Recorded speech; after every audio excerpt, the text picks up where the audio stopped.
All right, now we are running a little bit behind in the schedule, but I hope you guys don't mind if we spend a little bit of time as they bring the chairs back up on the stage, and we invite our presenters up to have a little bit of Q&A and moderated discussion with the team. I think that every presenter gave a really unique context, and I love the videos, by the way. Of kind of the environment that they're working within with respect to the technologies they're implementing, whether it's drones or whether it's satellite surveillance or whether it's establishing cloud-based solutions using the technology that they have. And so now that we have the chairs back up on the table, if I can invite the speakers back up, and we're going to have about 10 to 15 minutes of moderated discussion. I encourage you to please engage as much as possible. This is your opportunity to ask them questions and raise some of the issues that I'm sure many of you have in the back of your mind. So welcome back to the stage, folks. Yep.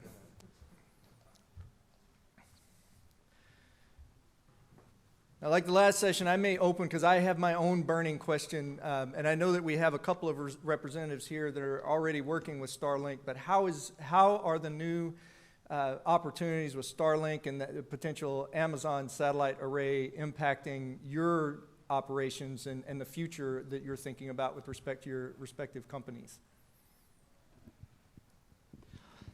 Okay. Well, in our case, in my field, which is the electronic monitoring, I think that the Starlink provides something that is the first time, I think, in the history, is to have connectivity everywhere with a cost-effective solution in order to transfer videos, which is really incredible because up to now we have other satellite solutions that are incredible also, but not well designed for transfer huge amount of data. So I think that Starlink will open a new paradigm in the electronic monitoring field because we are able to access to the videos in real time. That was my other presentation was about this. Well, I think that the future is incredible, so we have to do too many things, yeah. Yeah, I think it was Pia before who says that one of the biggest challenges now in the industry is the possibility to move all this kind of data, all this vast amount of data. And I think this is where Starlink can come into place because we are trialing, as Manuel said, we are trialing also the use of Starlink in the electronic monitoring system to enable, at the end of the day, to be able to see it on real time while you are fishing. It's not something as key. The three of us are buoy manufacturers companies, for instance, and we believe that the IoT for the buoys, for instance, is a super key data that you need to be super reliable and real time and efficient, etc. And for instance, for the electronic monitoring, you can wait a little longer if it's not a perfect connectivity or something like that, and still you don't need to wait 8 months, as you said before, if you need to recover the hard drives or things like that. And with Starlink, you can do it in maybe the same day or maybe 1 hour afterwards. So it's a key player that will enable a new level of technology for all of us.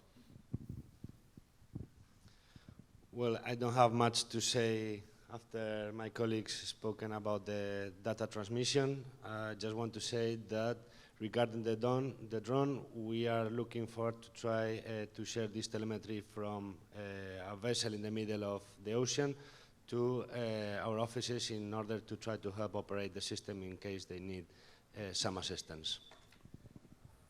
All right, thank you very much for that answer. Are there questions from the audience? Please, raise your hand and we'll get you a mic, and here's your opportunity to ask Team Spain about some of the solutions that they have on deck.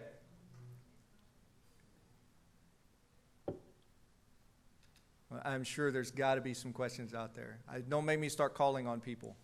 They're waiting for the coffee. Is everyone really that hungry for the? Oh, here up front, Shinlen.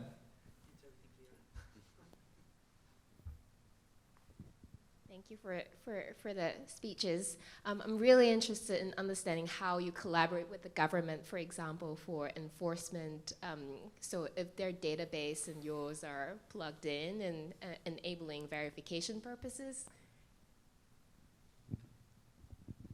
We are starting conversations with them because, as I said on my presentation, we think that we should serve a bigger purpose, and they are well aware of the importance of the topics that we are covering here today.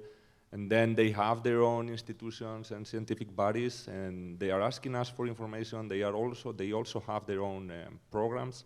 And what we are doing is trying to find different projects where we can cooperate and work together. Sometimes there are European projects with European funds. Sometimes the government takes place in a project where there is another NGO working together. And I think it's a matter of open mind and trying to, in the first place, convince also our customers that sharing this data is essential to preserve their operation and to do it in the best way. And also it's a matter of being able to bring everybody on board and make sure that scientific bodies have the better information, that the governments have the better information in order to regulate and things like that, and that we are able to provide a trustable, let's say, data. Yes, with my colleague, I believe that it's important to collaborate. I mentioned during my presentation, this is a long road. Technology is a driver of change, but of course it's important to collaborate with the different stakeholders of this industry. That means the fishing industry, of course, also the governments and public administration, also the retailers, the NGOs, and of course the most important part of the chain, which are the fishermen. I'm with him that only with the collaboration, open mind, we can get results. And I think that the outcomes are very clear. We want a better management of the ocean resources. We want to fish, okay, but we need to respect the ocean. So I think that the collaboration is probably the best. Yeah.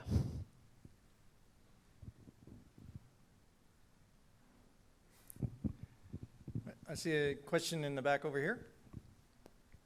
Hi, yes. Okay, here we go. A lot of this technology relies on recording fishing activities, and I find that a lot of stakeholders that I speak with have a great deal of uncertainty and uncomfortability with being recorded. What types of common ground conversations and motivating factors do you find when explaining to fishers why this is so important? Like, what messaging do you find to be most effective? Well, regarding the electronic monitorings, there are two ways. The first one, of course, is the scientific purposes, but we also have the compliance. And it's something that is important to say. EM is for compliance. So that the first thing, it's very difficult to convince someone to use these kind of technologies because we hate to have cameras in our office, for example. However, I also believe that we need to find or identify how to foster the use of these technologies. That means that if you use, for example, EM, we need to identify benefits for the fishermen. That means that if you have cameras, you can probably have more quota, you can fish more, but you need to use these technologies. So the idea is that you need to be balanced, try to find or identify benefits for the fishermen, because if not, the only reason of use these technologies is for compliance. So it's like very difficult to combine someone to use something that is not for fish more, let me say. So in my opinion, very important to find how to benefit the fishermen if you use these technologies. Yeah, I fully agree. It's complicated because also one of the previous presenters, one of the previous speakers said that this is one of the biggest challenges, and I actually agree. I think it really changes from place to place. It's a different approach on every country, and it's really different also depending on the stakeholder you are talking with, because maybe you are talking with the ship owner, and maybe, okay, you can use, for instance, you can say, listen, you will have more information regarding the catches that you will make. You will have a better opportunity to take this product to the market because you will ensure traceability and you will ensure that it's not illegal fishing and things like that. But also you need different arguments when you are talking with the people on board because they are the one actually facing the camera. And you need to make them comfortable. They will be anonymous as the video show of Manuel. So there shouldn't be concern about that. And you should tell them that they will behave. They normally do it, isn't it? And normally they have also a scientific guy on board that is the human observer, and the video is nothing different. It's about compliance, it's about doing the things right, and it's about understanding that this is the best for all of us, that we will have legal way to work, a legal approach, the best approach possible, ensuring no bycatch, no respecting the quotas. So everybody should be on board, but I do agree that it's quite complex. Yeah. In our scenario from the drone, what we look is for the most detail. We don't mind if we see his face, his fingers. The inspectors from the Spanish Ministry of Fisheries ask us for the most detailed type of gear, or what they're doing, or what they throw into the sea. We want everything. These images are for the government, not for us. So we only take the 4K picture that the inspector is interested in. So in our case, we don't mind the fishermen. We mind about the operation. Thank you very much for that. We have time for one more question, I think, here, and we'll break for lunch. I think everyone's pretty hungry. Thank you, Buba. Yeah, Arif Shah from Greenpeace. So I have a consolidated question for three of you. So we know that illegal fishing and also involve the human rights trafficking. So I would like to ask about, because you're also saying that working with the governments, right? So is there any legal challenge also, how to work with the governments in terms of the, let's say, because it's part of the transnational organized crimes, illegal fishing, trafficking in person. So maybe a big question is for everyone is whether this technology that you are working also contribute to human security. That one of our sustainable development goals is how to decent work in any areas at sea and land based. So maybe that the first one. The second one actually, is there any challenge with the legal the inspections on board, whether those technology also can help this, the governments to do the effective inspections at sea or maybe on the port. Yeah, thank you. It's hard to answer because we are normally working. We are always working with companies that we trust. That we always do a check of who are we selling our products, what will be the end use of these products and things like that. Because we are sometimes approached by hard to understand which company is this, and we ask questions: which one is your vessels? Can you share with us the IMO of the vessel? And can you share with us information, or where will you be performing your operation? And when the answers are vague and not enough, we normally do not normally, we never work with this kind of companies. So what we do is provide tools like the ICE that previously was introduced, like the VMS and things like that enable the fight against this kind of illegal fishing, because they are ensuring that the fishermen are doing their activity where they have the license, where they have the quotas, and they are ensuring this traceability of all the operations. So it's like we are working on the certification of the good things to do, not on the fighting of the bad things to do, to be honest. From the Air Force and our experience with military and Coast Guard, what we provide is the most detailed picture of the people on board, so the government can use that picture to identify if that people on board are legal, illegal, or they're already registered as of having done something they shouldn't.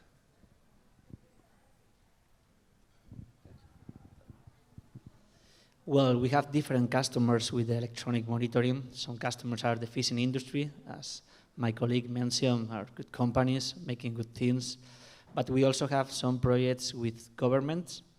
In these projects, which the governments or the fishing agencies looking for is the compliance, that everything is okay.